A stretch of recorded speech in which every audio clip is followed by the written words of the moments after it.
Every day, we wake up and the world is already running. Notifications light up our phones, deadlines wait at the edge of our calendars, people demand answers, input, attention, and without thinking, we do what we've always done. We jump into the day head first, trying to keep up. That's how I lived for a long time. Waking up not with intention, but with reaction. Responding to the day instead of leading it. And the truth is, I never really asked myself why I did any of it. I just did it because that's what I thought was expected. That's what I believed being responsible meant. But then something happened. Not a dramatic event, not a crisis, just a quiet moment of exhaustion. One of those mornings where I looked in the mirror and realized I didn't want to do the day ahead. Not because it was hard, but because it felt empty. I was productive, yes, but I wasn't fulfilled. I was moving, but not driven. It felt like I was living by default, not by design. That moment sparked a small but powerful shift. I decided to start each day by asking a question that changed everything. Why am I doing this? That question doesn't sound revolutionary, it's simple, but the most powerful ideas often are. I didn't just ask it once and move on, I asked it every single morning, before I looked at my phone, before I opened my laptop, before I even got out of bed. Why am I doing what I do? Why does it matter? Why do I show? First, I didn't always have a clear answer. Sometimes the question brought more discomfort than clarity, but over time I realized that the act of asking it was what mattered most, because it forced me to stop running on autopilot. It forced me to lead myself. That's the key, not control, but leadership. And leadership always starts with clarity. Here's what I learned. Purpose isn't a goal. It's not something you check off a list, it's not even something you discover once and carry with you forever. Purpose is something you reconnect with every day. It's a choice, a commitment, a daily practice. When I began my mornings with that question, why am I doing this? It wasn't just about finding some grand world-changing mission. It was about anchoring myself in meaning, even small meaning. Some mornings the answer was simple, because I want to be the kind of person who follows through, or because someone's counting on me today. Other days it was bigger, because helping people grow is what fuels me. That's when I realized I didn't need a dramatic transformation. I needed alignment. I needed my actions to match my reasons. And once I had that alignment, something incredible started happening. I began to say no more clearly. Not out of rebellion, but out of respect. Respect for my time, my energy, and the people I was trying to serve. I started making decisions faster because I wasn't just asking, what should I do? I was asking, does this serve my why? That question became a filter, not a burden. It simplified everything. We often talk about motivation as if it's something we need to chase. But I learned that motivation isn't found in the latest video or book. It's found in clarity. When you wake up and know why you're doing what you're doing, energy comes more naturally. Not always in abundance, but in enough. It also changed how I related to other people. When I understood my own why, I became more curious about theirs. I stopped judging people for how they behaved and started asking what's driving them. And in that shift, relationships deepened, empathy grew, because we connect most deeply not through what we do, but through why we do it. This habit, starting my day with why, also gave me permission to be honest with myself. On days when I couldn't find a why for something, I took that as a sign. Sometimes it meant the task needed to change. Sometimes it meant I needed to change. But in either case, the honesty helped me grow. It's amazing what happens when we stop lying to ourselves about what matters. Let me be clear, asking why doesn't always lead to dramatic answers. It doesn't mean you quit your job or start a new life. Often it simply redefines how you approach the life you already have. Washing dishes became a way to show respect for my space. Writing emails became a way to serve people, not just respond. Even commuting felt different because now I was going somewhere with intention. Over the course of a week, I noticed a shift, not in my schedule, but in my spirit. I felt less rushed, less reactive, less scattered. I was still busy, But it wasn't mindless, it was chosen. That's a huge difference. So many people wake up feeling like life is happening to them. But starting with why reminded me that life is happening through me. And that shift from passive to purposeful is where confidence lives. And the world we live in, it's easy to forget why we started. It's easy to let the demands of the day drown out the desires of the heart. But I believe we are all built to contribute something meaningful. That meaning doesn't have to be loud. It doesn't have to be public. But it has to be true. And the only way to find what's true is to ask. Every great movement, invention, breakthrough, whether in a company, a community, or a single human life, begins with a question. Why? It's the origin of all progress. And when you ask it not just once in a while, but every single morning, something begins to align. You begin to lead, not just live. So yes, this habit changed my life. Not because it added more hours to my day, not because it made me more productive, but because it gave me a reason. And when we live with reason, we live with resilience. When we lead with purpose, we become the kind of people others trust, and most importantly, the kind of people we can be proud of. It's not magic. It's just a moment, a pause, a question. But it's enough to rewire everything that follows.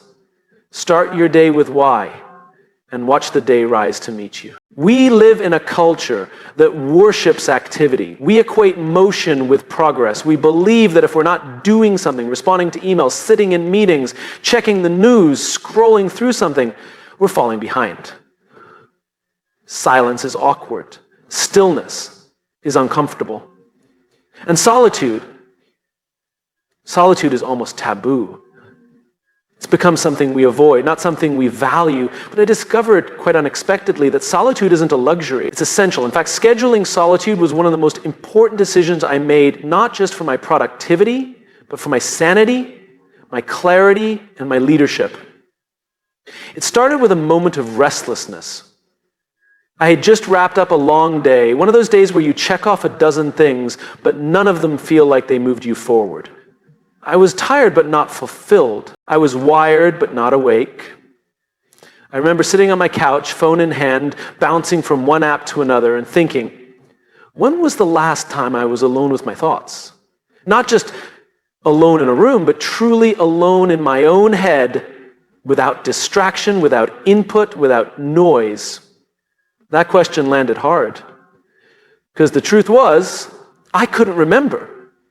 I was constantly consuming, reacting, performing, and I realized I had lost touch with something essential, the sound of my own voice. Not the one I use in meetings or on calls, the one that only speaks up when the world goes quiet.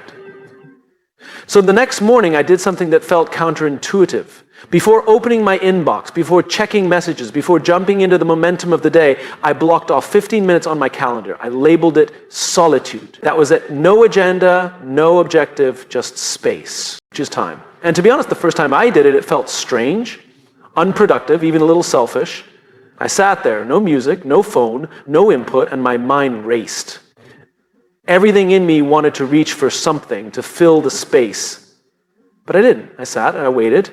And then something interesting began to happen. The noise began to settle, slowly, like mud sinking in a glass of water. And in that stillness, thoughts emerged that I hadn't heard in weeks. Not new ideas, forgotten ones, questions I had been too busy to consider, feelings I had ignored in the name of getting things done, truths that had been buried under busyness. In that moment of solitude, I met myself again. Not the version I show to the world, but the one that lives behind the scenes. The one who's not performing, not proving, just being. That first session of solitude was only 15 minutes, but the impact lasted all day. I felt more grounded, more focused, more aware, so I did it again the next day. And again the day after that. It became a habit, a daily ritual. Not because it made me more productive, though it did, but because it made me more present, more intentional, more human. What I began to understand was this: solitude isn't about escaping the world. It's about creating space, to re-enter it more fully. When we're constantly reacting, we lose perspective. When we're constantly plugged in, we stop listening to ourselves, to others, to what truly matters. Solitude gives us back our capacity for thought. It restores the ability to think clearly, to feel deeply, to choose wisely. Some people say they don't have time for solitude. I used to say the same thing. But the truth is, we make time for what we value. And if we don't value our own clarity, we'll never find the time to reclaim it. Solitude isn't about time, it's about intention. You don't need an hour in the woods. Sometimes all it takes is 10 minutes in a quiet corner. But those 10 minutes can mean the difference between reacting and leading, between following the crowd and listening to your own compass. One of the most surprising things I learned was that solitude made me a better listener. You'd think that sitting alone makes you more self-centrist, but actually it helped me show up more fully for others. Because when my mind was clear, when I had made space to process my own thoughts and emotions, I had more room to hold space for others. I wasn't distracted by my own mental noise. I was available, attentive. It also helped me become a better decision maker. So often we make choices in the noise. We react to urgency, we respond to pressure. But when I practiced solitude, I started making decisions from a place of clarity, not anxiety. I found that the answers I was looking for didn't always need more information. They needed more space, more quiet, more time to surface. Solitude also revealed some hard truths. There were things I had been avoiding, emotions I had buried under tasks, questions I had delayed by staying busy. When the world goes quiet, those things come to the surface, and while it can be uncomfortable, it's also liberating. Because we can't address what we won't acknowledge. And we can't grow if we don't. Get honest. There's a reason some of the most impactful leaders, thinkers, artists, and visionaries have all practiced solitude. Not because they were antisocial, but because they understood that clarity doesn't come from chaos. It comes from stillness. It comes from listening inward before speaking outward. It comes from giving yourself the gift of attention before giving it to the world. The habit of scheduled solitude is deceptively simple. It doesn't look impressive. It won't get applause. You won't post about it. But it will change you. Quietly, powerfully. Over time, you begin to hear things you've missed.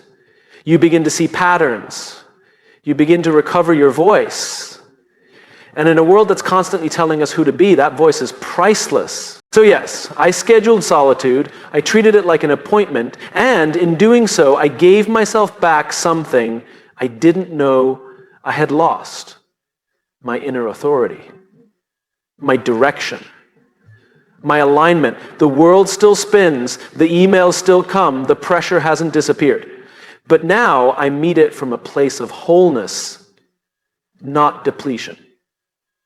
And if there's one thing I've learned, it's this: silence isn't empty, it's full of answers. You just have to be still long enough to hear them. So I keep that appointment with myself every morning, not because I have to, but because I want to. Because the quiet teaches me things the noise never could. And in those 15 minutes, I remember who I am before the world tells me who to be. That is the power of solitude. And that is why I'll never stop making space for it. There's a strange badge of honor we wear in today's world. It's the badge of being busy. The more plates we spin, the more we feel like we matter. We juggle, we multitask, we keep dozens of tabs open on our browsers and in our minds. We answer emails during meetings, we text during meals, we think about work while we're with our families and think about our families while we're at work.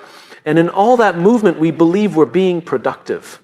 But what we're really doing is dividing ourselves thinner and thinner until there's almost nothing left that's whole. That was me. For a long time, I wore that badge with pride. I measured my worth by how much I could handle at once.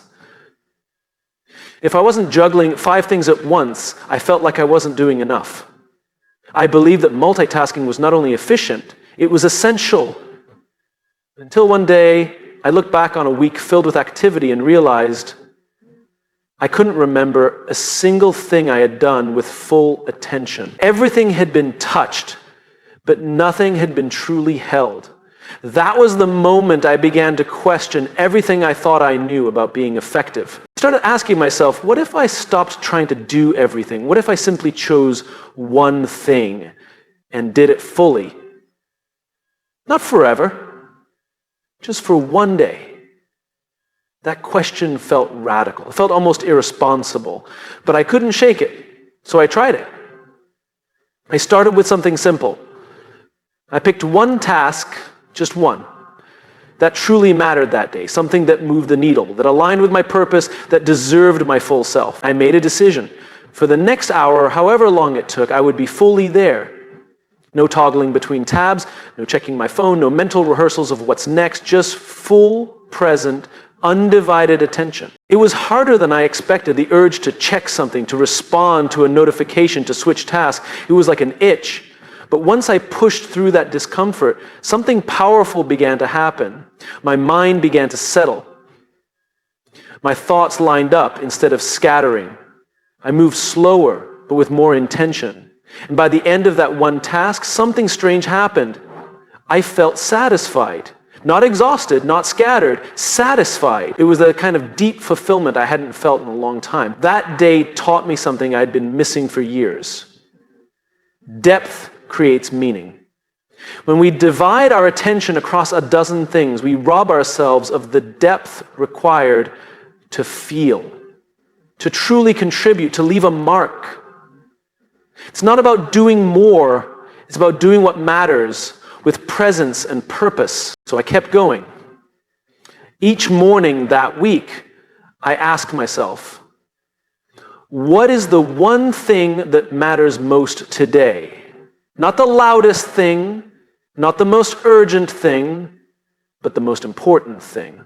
Something that if I did it fully would create value, real value. Some days that one thing was a work project, other days it was a conversation I'd been avoiding. Once it was taking time to think, not just act. And once I identified that thing, I made it sacred. I carved out time, cleared distractions, and gave it everything I had. And the results? I accomplished fewer tasks, but more progress. I was less busy, but more effective. I felt less drained and more energized.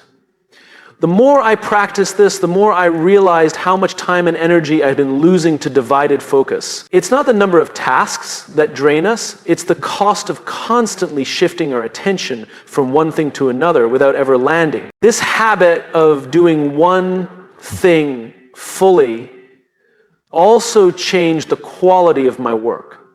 Ideas became sharper, solutions came faster, conversations became more meaningful. Because I was no longer skimming the surface of everything. I was going deep on what mattered. And in that depth, I found not just clarity, but connection. Connection to the task, connection to the purpose behind it, connection to the people it impacted. One of the most profound changes was in how I related to other people. When I was in a conversation, I was in the conversation.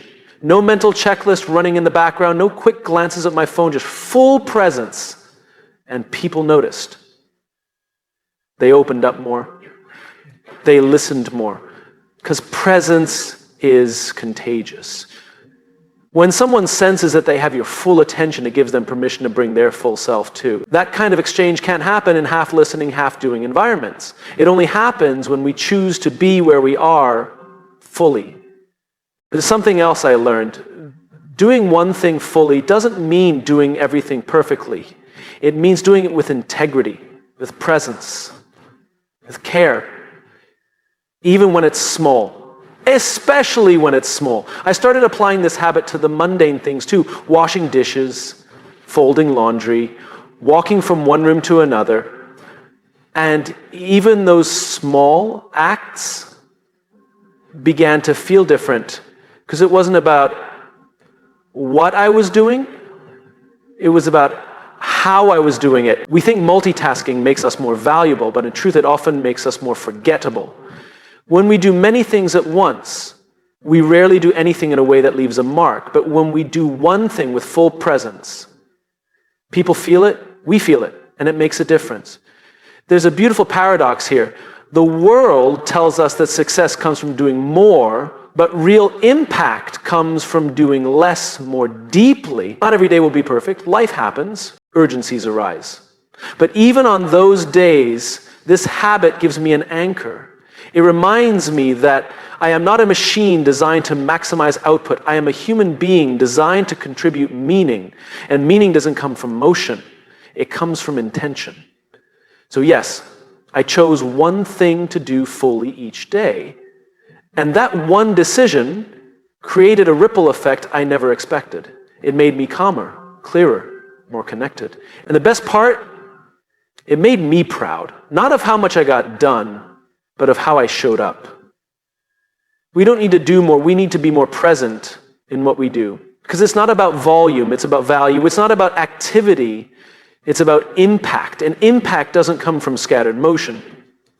It comes from focused presence. So tomorrow, try it. Ask yourself, what is the one thing that matters most today? Then give it everything. You might be surprised by how much changes when just one thing is done with your whole self. There's a truth I've come to believe deeply. We're not tired because we do too much. We're tired because we forget to notice why we do what we do. We lose sight of meaning. And in the absence of meaning, even the smallest task can feel like a burden. That's what happened to me. I didn't hit a wall because my calendar was too full. I hit it because my heart was too empty. I was achieving, sure, moving forward, crossing things off lists, but something inside me felt hollow. I wasn't ungrateful, I just wasn't giving my gratitude a voice. And that, I realized, makes all the difference. It all started with a morning when everything felt heavy. I had slept well, nothing major was wrong, but emotionally I was flat.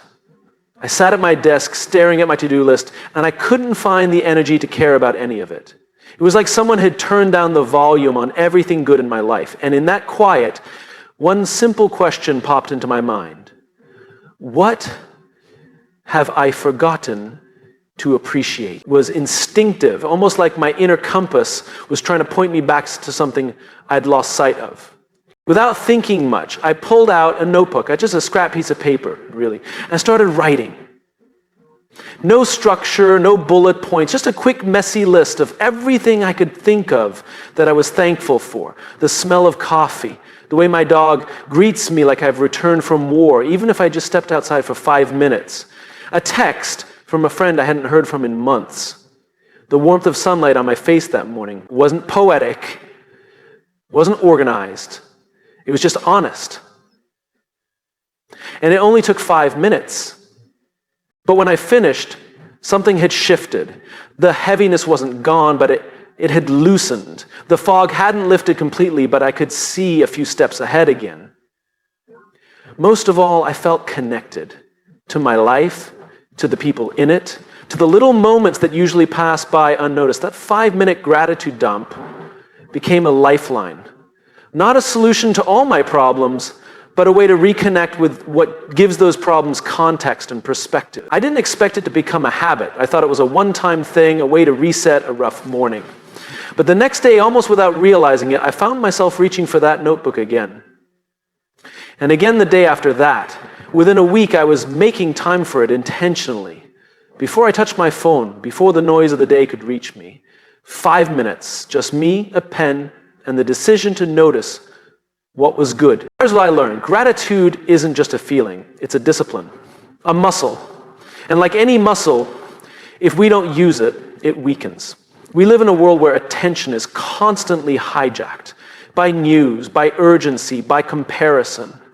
And gratitude is the quiet rebellion against all of it. It says, I see what's good, even when life is hard. I choose to name it.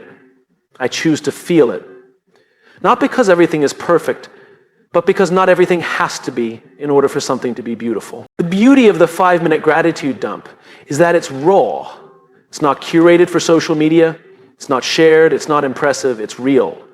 Sometimes I write about big things, meaningful relationships, moments of clarity, the courage to say no, but often it's tiny things. Socks fresh out of the dryer, a good laugh at the wrong time, a deep breath that reminded me I'm alive. And in noticing those things, I began to realize how rich my life already was, how much I had been given even while chasing more. Something even more powerful began to happen over time. I noticed that the tone of my internal voice began to shift. That critic in my head, the one always pointing out what's missing or wrong, started to quiet down. It's not that it disappeared, but gratitude gave me a counterbalance, a way to remind myself daily that not everything is broken, that even when things are difficult, they are also layered with grace. This practice also began to affect the way I showed up for others. When I start my day rooted in gratitude, I listen better. I lead with more compassion. I'm slower to anger, quicker to forgive. It's not magic, it's perspective. When I take the time to acknowledge the abundance around me, I stop acting from a place of lack. And that shift changes everything. I remember one morning in particular, a few weeks into the habit, when I woke up feeling overwhelmed. There was a confrontation I knew I had to have that day. I was anxious. Part of me wanted to skip the gratitude practice, to dive straight into the logistics of the day.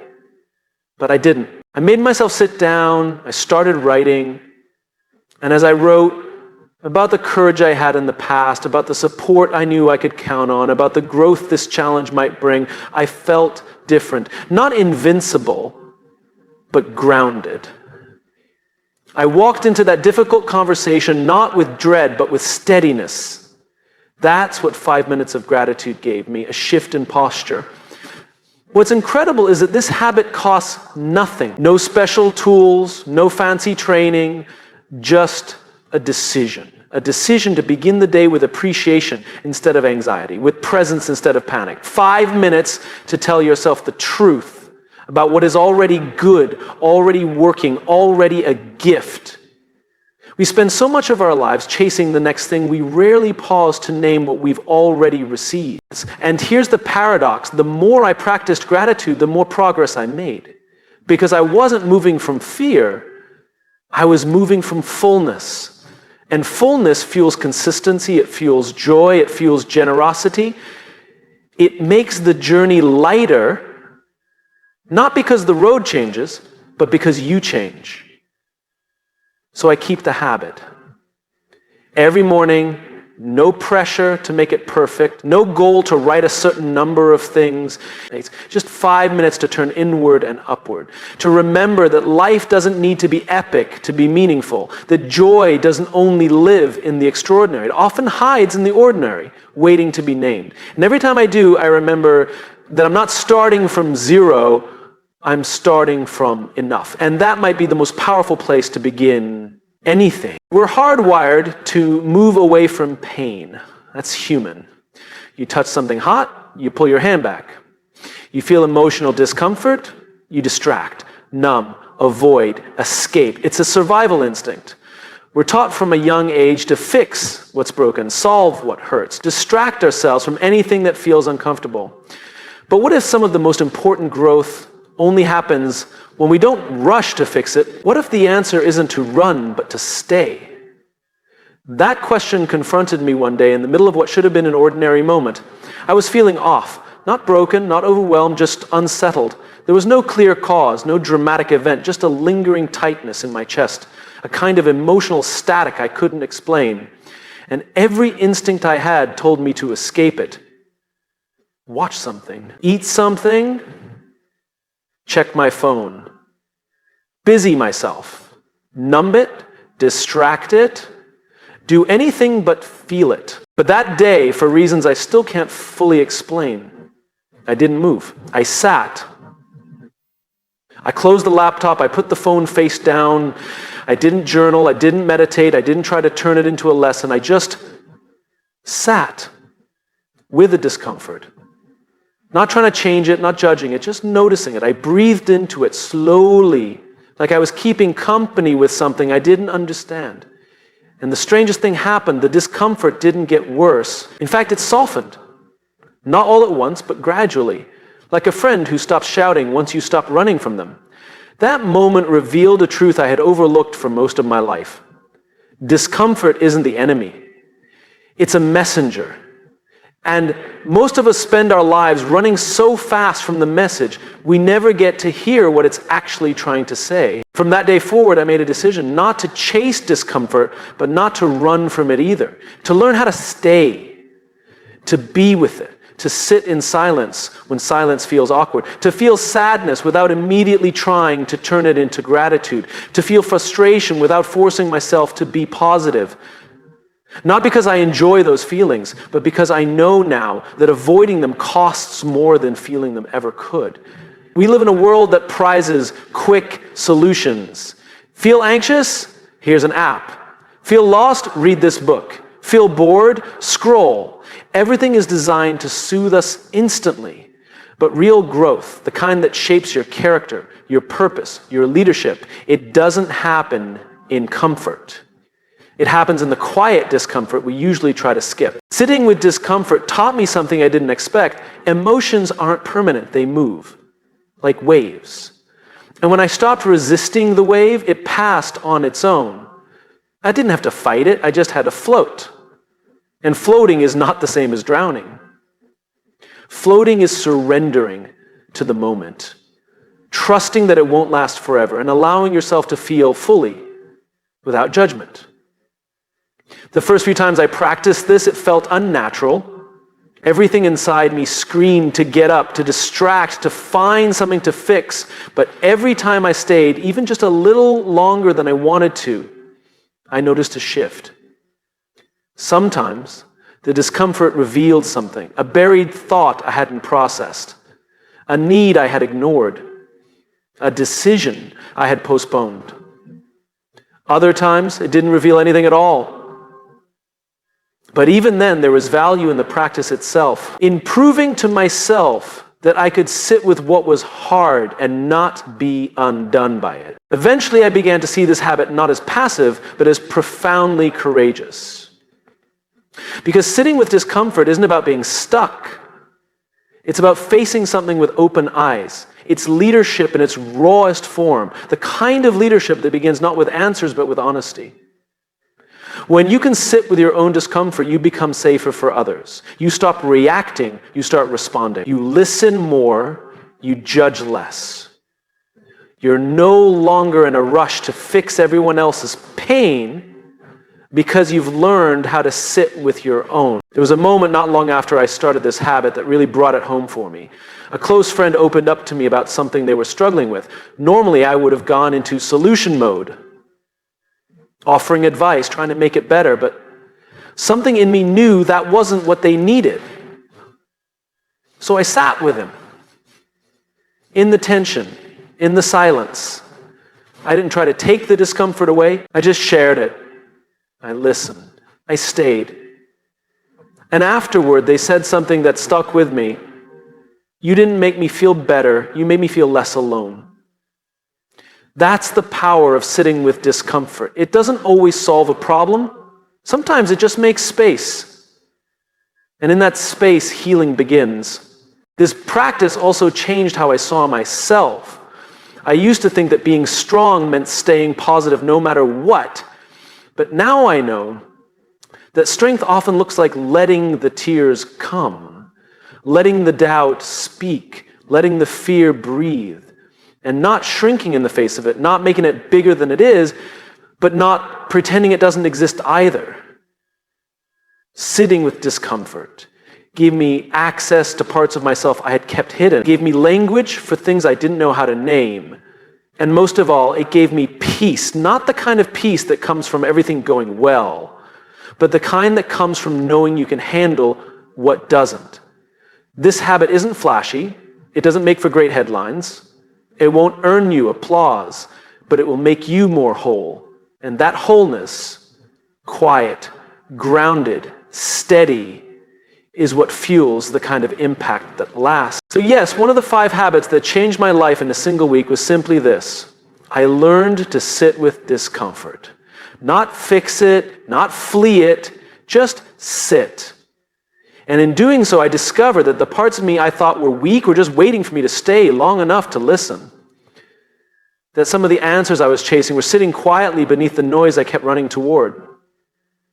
That discomfort, when embraced, becomes a doorway, not a dead end. And now, when discomfort knocks, I don't flinch. I don't reach for a distraction. I pull up a chair. Because I know that within that discomfort lives something honest, something true, something I was always meant to hear.